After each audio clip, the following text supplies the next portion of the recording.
সুপ্রভাত বন্ধুরা, কারণে অকারণে ব্লগের আমি শিপ্রা বলছি। মর্নিং ওয়াকে বেরোচ্ছি। দেখো অ্যাটমসফিয়ার, এখন বাজে 6:45। কিরম এখনো পুরো আলো নেই, আধো আলো আধো ছায়া। দুজন একসঙ্গে বেরোচ্ছি, তাই একা বেরোলে ভয় ভয় লাগে। যদিও এখন আর লাগে না, অভ্যাস হয়ে গেছে। প্রথম প্রথম লাগতো, দেখতেই পাবে না অন্ধকারে। অন্ধকার এই দেখো, গুড মর্নিং। চলো চলি, পরে আবার তোমাদের সঙ্গে কথা বলবো। এখন 6:05 বাজে, দেখো কত আলো।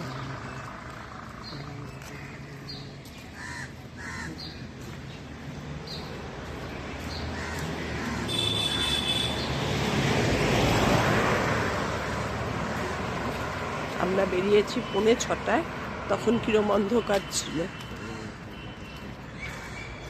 যাই হোক, মানে রোদ উঠতে উঠতে তোমার 7:30 পৌনে 8টা। যে এখন এই ওয়েদারটা যদি হোল ইয়ার থাকে দারুণ।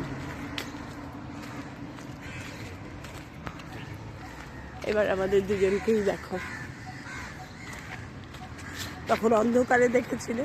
Good morning. Good morning.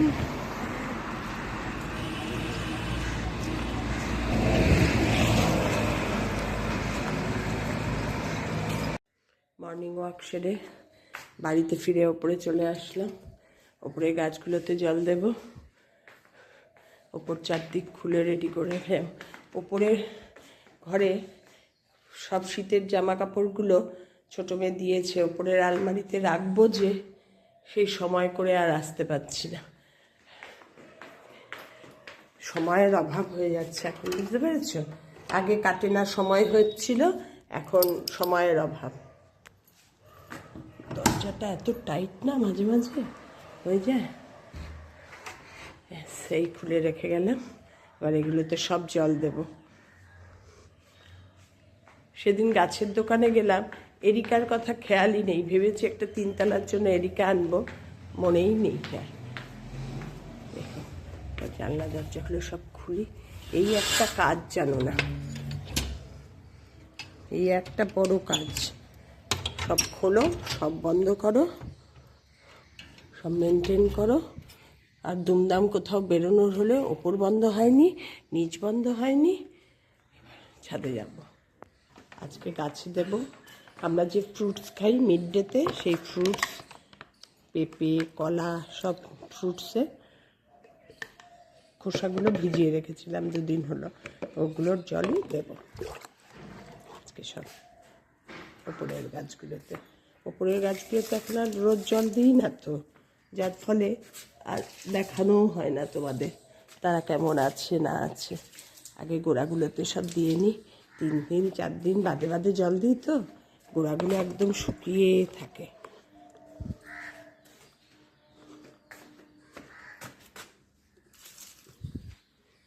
দেখো গোড়াগুলো একদম শুকিয়ে খড়খড়া।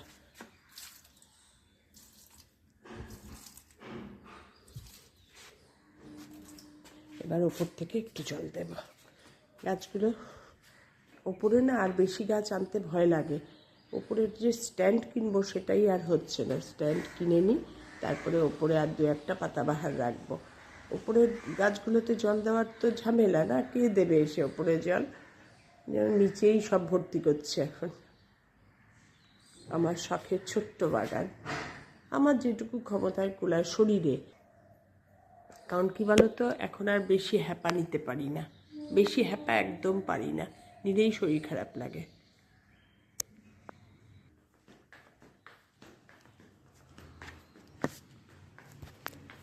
বাইরেরগুলোতে সব দেওয়া হয়ে গেছে, এবার এরিকাটায় দেব।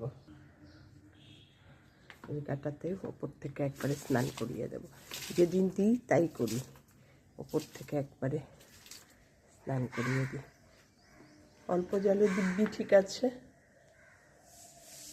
পুষ্টিকর সব খাবার দিয়ে দিলাম আজকে, আবার 2 দিন পর আসবো। আমার দিনের সারাদিনের যা কাজ করব সব তোমাদের সঙ্গে শেয়ার করি আমি। এইভাবেই আমার দিন চলে গো। মর্নিং ওয়াক করে এসে গাছে জল দিয়ে কর্পূরের প্রদীপ জ্বালিয়ে আমার মর্নিংয়ের কাজ শেষ।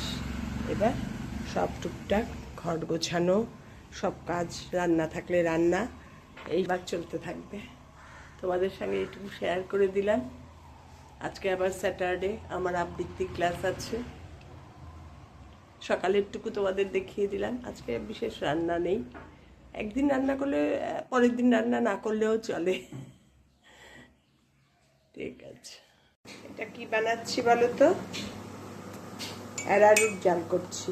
ওই সব চাদর টাদর পাল্টিয়েছি, সব মাসের কাছাকাছি। আমার বললাম যে আমার ভীষণ বাতিক, এই অ্যারারুট জাল করব। এই প্রতিটা চাদর ওয়াশিং মেশিনে ধুয়ে এত সুন্দর খড়খড়া হয়ে বেরোয়, সবগুলোতে আমি অ্যারারুট কমফোর্ট সব মিশিয়ে লাগাবো, মেলবো, তারপরে আমার শান্তি। এত সুন্দর হয়, এত স্টার্চি হয়, যার জন্য কি বলতো চাদরগুলো আমার পুরনোই হয় না। এত ভালো লাগে বলে এখন বড় মেয়েও ওর ফ্ল্যাট থেকে চাদর পাঠিয়ে দেয়, মাম তুমি আমার এই দুটো চাদর একটু ধুয়ে দিও না, জানো তো মেশিনেই কাচবো। অবস্থা। আজকে রান্নার বিশেষ ঝামেলা নেই, সেই জন্য আজকে কাছাকাছিগুলো করবো আর এই অ্যারারুট জাল দিয়ে রেখে দেব। রান্নার ঝামেলা নেই, টুকটাক একটু রান্না করছি, একটু ভাড়ালি ছিল, একটু করছি। এটা তোমাদের শেয়ার করলাম না, ভাড়ালিটা অনেকবার এইভাবে শেয়ার করেছি, তাই জন্য। অ্যারারুটটা জাল করার প্রসেস আছে। প্রসেসটা কীরকম? প্রথমে জলটা ফুটিয়ে নেবে। প্রথমে আমি জলটা ফুটিয়ে নিই, তারপর ঠান্ডা জলের মধ্যে এই কাপে যতটুকু তোমার মনে হবে করার দরকার, যদি মনে হয় অল্প কিছু, 1 চামচ, এরম বড় চামচের 1 চামচ কি 2 চামচ দেবে, ভর্তি করে দিয়ে জলের মধ্যে এটা গুলবে। তোমাদের প্রসেসটাও বলে দিচ্ছি। দিয়ে এই যে জলটা ফুটবে, এর মধ্যে এই অ্যারারুট গোলা জলটা ঢেলে দেবে। ঢেলে দিলে প্রথম হোয়াইট হয়ে থাকবে একদম, অ্যারারুটটা তো পুরো হোয়াইট। তারপর এইরকম আকৃতি হয়ে যাবে, কিছুক্ষণ ফুটে উঠলে স্টার্চের আকৃতি হয়ে উঠবে। অ্যারারুট দিলে জিনিসপত্র এত ভালো থাকে। অ্যারারুটটা এই কারণে দিই, আমি তো বক্সে ঢোকাই, এখানে ভাতের মাঠটার দেবো না, এঁঠোর ব্যাপার একটা। রোজকার জামা কাপড়ে টুকটাক দিই কখনো, কিন্তু অ্যারারুটটাই আমি প্রেফার করি। এই যে জাল দেবো, দিয়ে আমি রেখে দেবো ফ্রিজে, যদি বেঁচে যায় থাকে একটু করে বের করব আর ইউজ করব। এইভাবে অ্যারারুট বানাতে হয়, খুব ভালো অ্যারারুটটা, জানো না? জামা কাপড়ও ভীষণ লং লাইফ হয়। ঝুম্পা ঘর মুছছে দেখো, আর কাদা গোলা জল বের করছে।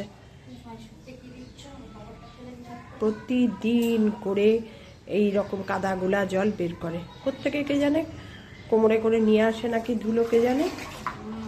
তুমি জলটা দেখলে অবাক হয়ে যাবে, এত নোংরা।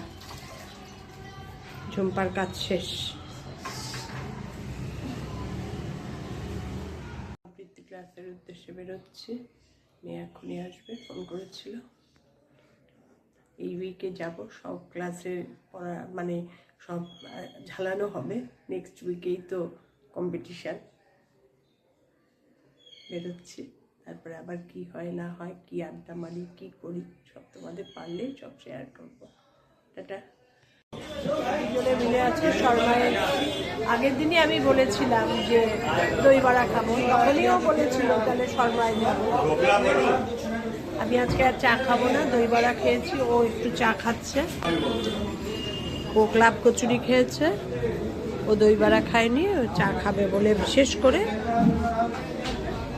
শর্মাতে এসে একটুখানি রেস্ট নিয়ে। আজকে আমাদের ক্লাস অনেকক্ষণ হলো, প্রায় 6টা পর্যন্ত ক্লাস হলো আজকে, 3:45 থেকে। যেহেতু কম্পিটিশান, তার জন্য আমাদের প্রিপারেশান হলো। আবার সব কিছু আপনি শুনলেন ম্যাম, 3টে আবৃত্তি রেখেছে না কম্পিটিশনের জন্য, সবাই তো এক আবৃত্তি বলছে না, যার জন্য টাইম লেগেছে। সব হোল ক্লাসকে জিজ্ঞেস করেছে, এবং যাদের যাদের যাদের একটু আটকাচ্ছে তাদের আবার ডাবল রিপিট করাচ্ছে, কিভাবে বললে ভালো হবে, কিভাবে বলতে হবে, আর একটু মুখস্থ হবে নাকি। আজকে আমারটা খুব ভালো বলেছে। বল সুপর্ণা, সবসময় ভালো হয়েছে, বাট আজকে স্পেশাল। আজকে স্পেশাল। আজকে মুখস্থটা ভালো হয়েছে, সেটাই একটা ব্যাপার। মুখস্থটা এমন হয়েছে যে ওটা আমি আর ভুলবো না, মনেই আমার এসে যাচ্ছে এমন। তোমাদের সঙ্গে একটু দেখিয়ে দিলাম শর্মাতে বকবক দুজনে।